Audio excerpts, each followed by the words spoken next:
Hi, everybody. My name is JP, and I am a running procrastinator. It's been, 0 days since my last procrastination, and I'm hoping you all can help me with that. So, yeah, I don't know. Is that going to make the show? I don't know if it's going to make the show. It seems kind of disrespectful to different anonymous groups, right? Um, I don't know. That seemed funny in my head, but now I'm not sure. You know what? It's staying in, and I will just apologize now for offending anybody who is seriously taking steps to better their lives by using one of the many different uh, anonymous kind of groups. Um, yeah, but it seemed funny as I am sitting here in McDonald's. As you can hear, I'm trying something else here a little bit. I turned up the mic recording, see if we get a little more ambient sound here in McDonald's. It may be it may be the wrong way to go. I will see. But yeah, it's experimental day here on the Depressed Not Dead podcast, and I am procrastinating going running because it's just what I do apparently. And yeah, so you know what? It is Saturday, February 11th, 2023. And as of this recording, I'm still depressed, but I'm not dead.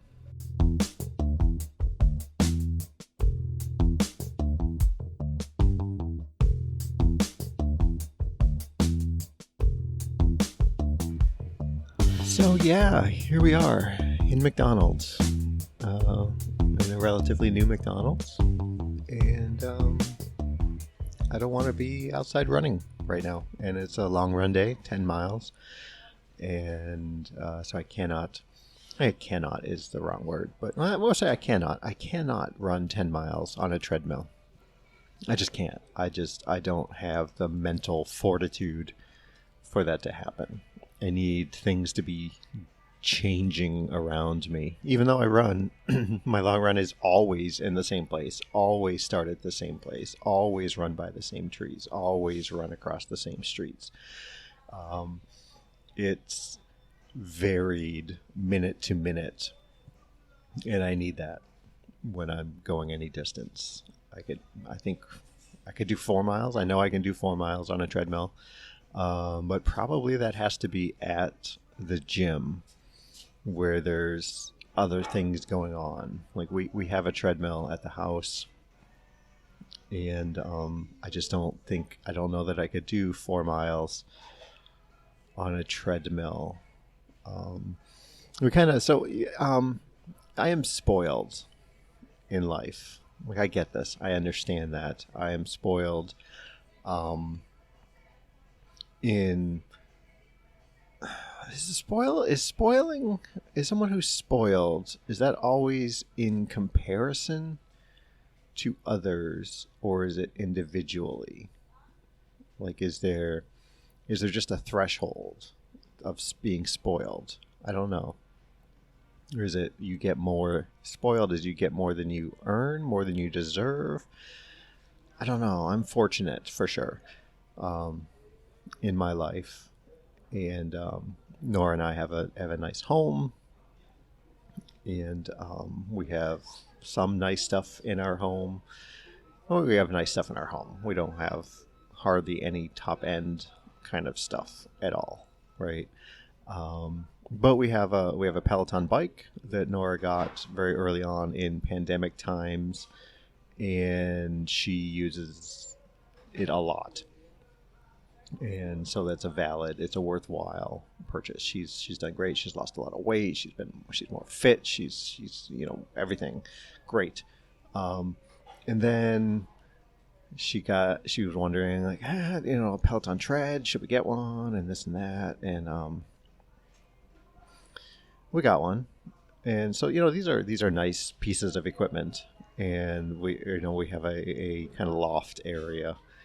We have a two-story home, and you go up the stairs, and then there's just kind of like this loft area that then breaks off into the bedrooms upstairs. And it always had like a couch and a TV, but it never really got used for anything, right? But we've got this space, and so that's where the bike went, and then we got the treadmill. So now we've got these two pieces of equipment. Still have the TV, obviously, because we're Americans and we just have to have a TV everywhere. Yeah. What's the joke? Like, if you didn't have a TV, where would you point your furniture? Right.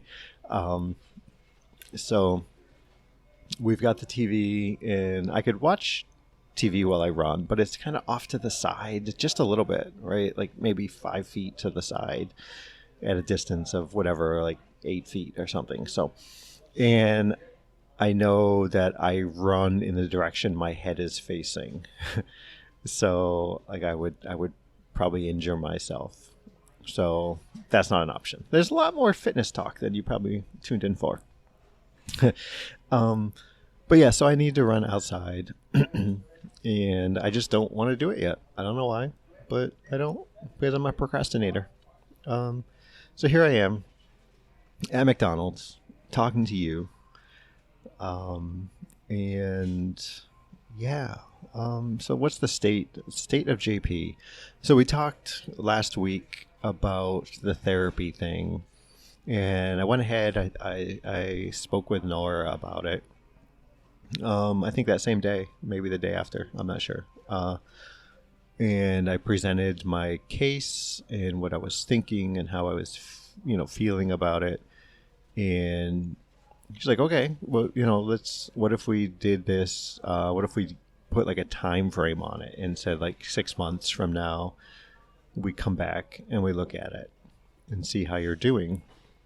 And with the caveat, obviously, that, hey, speaking as Nora, if I notice that you are, struggling or something, like you need to be willing to have a discussion about it.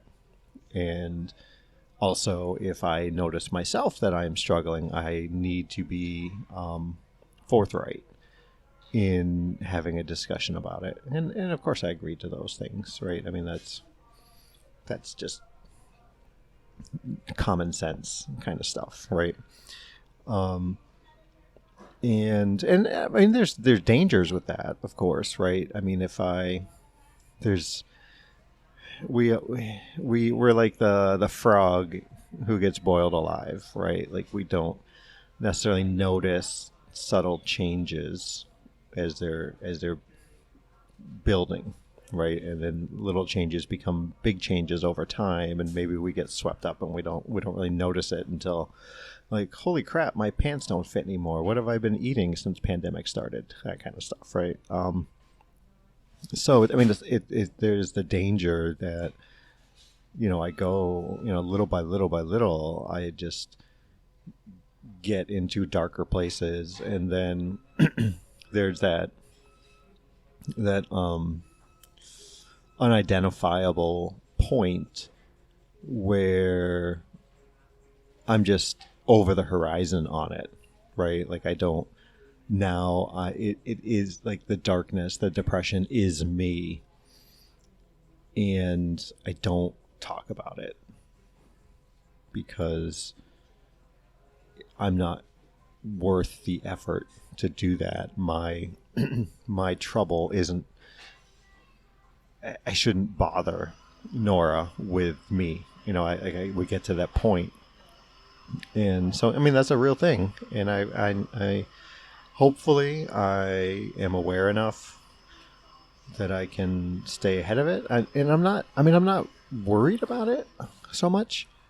I feel, like I said last week, I feel like I'm generally in a decent place. I mean, I have tons of work to do on myself, but, I feel relatively equipped to handle everyday life, right? I don't have, I know I'm not equipped, or I strongly suspect I'm not equipped to handle some kind of traumatic event in any healthy way. but I think because of my unique set of problems or issues or me, it's difficult for me to project that kind of situation and know how to prepare, right, without being in that situation. I don't have that ability to say, like, if Nora were to be in a car accident and pass away, like, I say those words, I think those words, and my every bit of me, my reaction is just kind of like, okay, that's what life is going to throw at me. Like, I lack the ability to foresee everything that will entail the disruption of change, destruction of the families that are in my life, right? So it's difficult for me to feel like I can prepare for stuff. What if I lose my job or this or whatever, right? Like, I don't know, and I don't know that anybody does. I don't. I only know the world from my perspective. And for a long time, I thought everybody was depressed and couldn't picture things inside their head. So who knows? But anyway, so that's where we're at. We're doing that. And Nora has asked that I find another channel of kind of self-care and dedicate myself to that, be it health, organized or directed kind of fitness, something, right? And she was talking with her therapist about it, obviously. She wants her opinion on all these things, and she's like, well, what about meditation or yoga? And Nora knows me well enough to know that that's a big ask for me, right? Meditation, I've tried. Friend of the show, Sean, who was on an episode way back, he's big into that, and I've kind of looked into his stuff a little bit, and I've had something, to look into these things, and I've tried, and I lack. I just can't get there. I can't. I quieting my mind. Not that my mind is a chatterbox all the time, but I need distraction. Being alone with my own head, my own thoughts, is generally not a place I want to be. And then was yoga, right? Like, I'm trying. I stretch every day, right? And I know stretching and yoga aren't necessarily the same thing; they're related. But I don't know.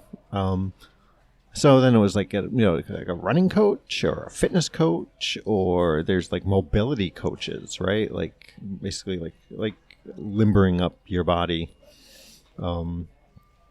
which would be another step past just kind of the stretching that I do, which admittedly is geared more towards my lower body because of the aches and pains I get from running and stuff like that. So I'm looking for that. I'm open to hearing ideas from anybody who wants to offer up some suggestions, or if you know somebody who does this kind of thing, send me some info and I'll check it out, because I'm not. I'm accepting of this plan, right? I'm not that excited about doing it necessarily, right? I tend to be relatively cheap, especially when it comes to myself, outside of buying soda pop and eating pizza. I generally don't spend a lot of money on myself. So it's gonna be it's gonna take some doing to be willing to spend money specifically at myself. I guess above and beyond. Like, I mean, I have a gym membership, right? But it's Planet Fitness, right? Like, it's as cheap a gym membership as I can find. And like, I don't know, like, if you skimp on a trainer, are you really, is that actually money poorly spent as opposed to perceived non-value-ish, non-value. Hey, I've got a vocabulary. How about you? So yeah, I think you know what I'm saying, right? So we'll see where that goes. So there's that. So I have another cardiologist appointment coming up in March is the earliest one I could get, and this has all come about. We talked before. I think maybe did I talk about this last week? Maybe I did. I don't know.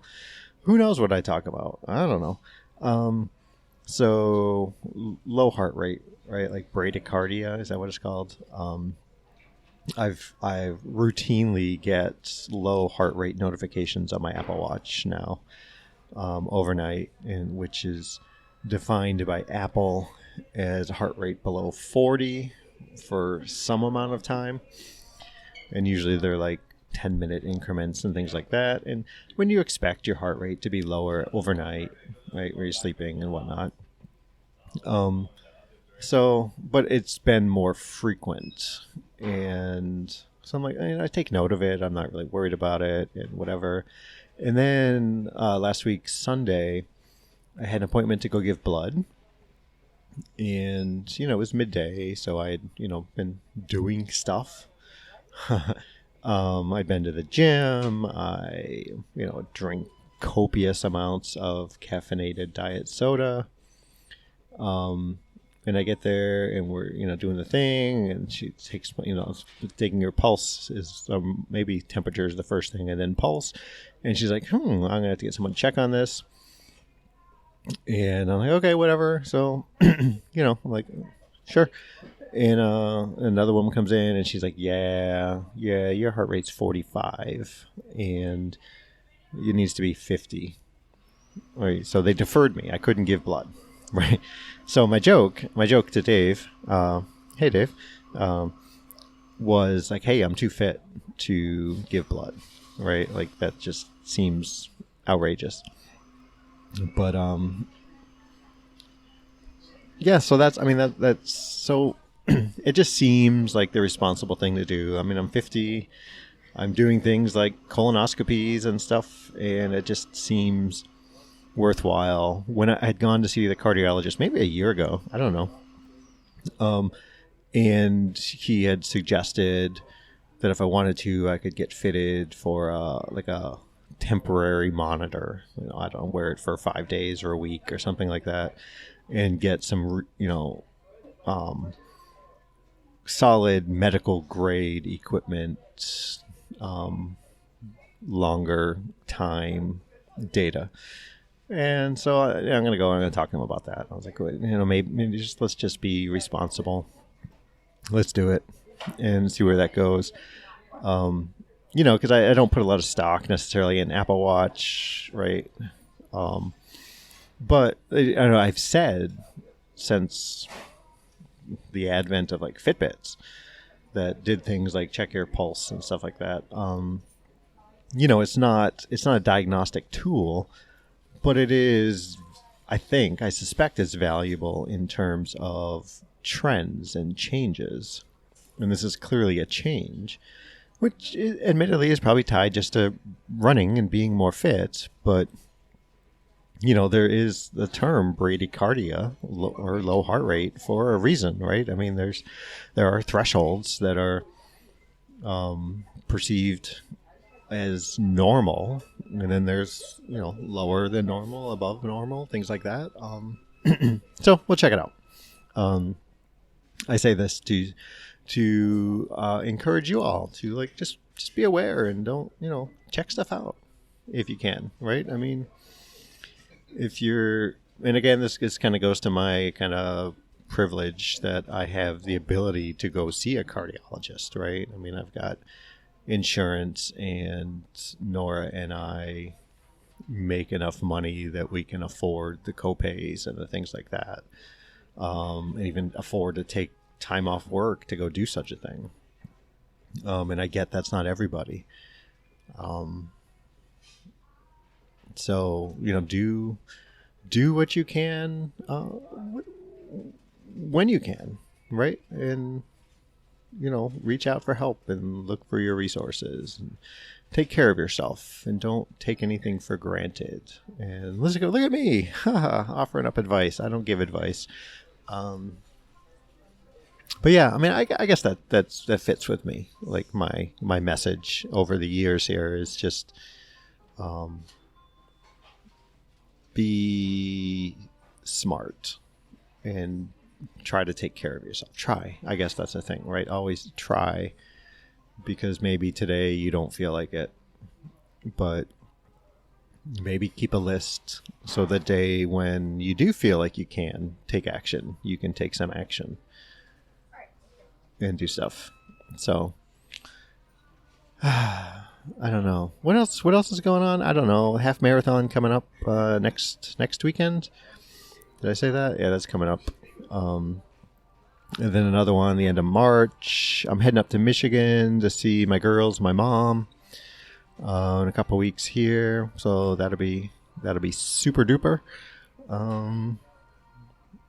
Yeah, I mean that's what I got. I kind of I have a friend of the show who really I don't even know their name, but we text back and forth, and actually I'm long overdue for texting them.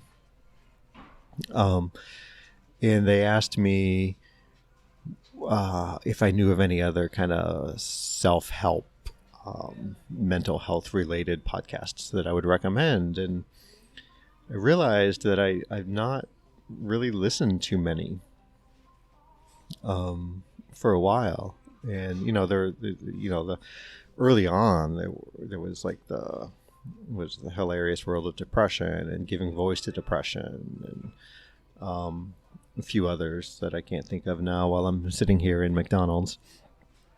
But like I don't listen to them anymore, and I think and one of the biggest reason I think is that like I dislike kind of mass media self-help. Like, hey, here's a solution to your problem. Hey, here's a behavior that you should be doing if you want to be happy, if you want to be productive, if you want to be this, right? I mean, everything is so... I mean, there are overall general good ideas, right? But I don't find enough value in an hour podcast once a week giving me blanket cures or whatever, right? Like there's not enough else going on in that hour when I really want to pay attention to it. But maybe they're out there. Maybe some of you could clue me in on a couple good ones. I listened to like Brene Brown for a little while, and I was just like, I want to poke my ears out. Is that a thing? Eardrums? I don't know. Like, I disagree with that idea that you listen to me and I will help you, right? Like, it's not a one size fits all endeavor at all. And so yeah, I don't know where else to look at. Yeah, fill me in. Give me some ideas. I would like that. I'm still on the TikTok, and I've kind of moved into you get into different areas of TikTok based upon what you watch, and sometimes that's good, sometimes that's bad, sometimes that's hard to get out of. you know, a thematic group on TikTok, right? Like you like one video because it's got a message, and suddenly TikTok thinks you want to see every bodybuilder on TikTok or something, right? And I start following somebody who's talking about mental health and or this or that, and I'm just I don't know. I don't. I get bored of the message sometimes, and and as I'm on minute 25 here, recording this podcast, I don't like the long TikToks, right? Like 3 minutes, 3 minutes. It's only 3 minutes, but I don't want to give up 3 minutes. Like I don't want introduction. I don't want side talk. I want, here's the situation. Here's how I handled it. Maybe that'll help you. Like 1 minute, bang, go. And then TikTok is built around the idea of leaving comments or stitching or duetting. And if you want further information, go that route. But there's one guy I think who started it, and then lots of other people are doing it now. But basically, he just boils down long TikToks. So they start out like, hey, did you ever think about what would happen if blah blah? And then it cuts to this guy, and he's like, A to B to C. That's a TikTok, right? So he cuts down a 3-minute TikTok into like 20 seconds, and I adore that guy. He's my favorite.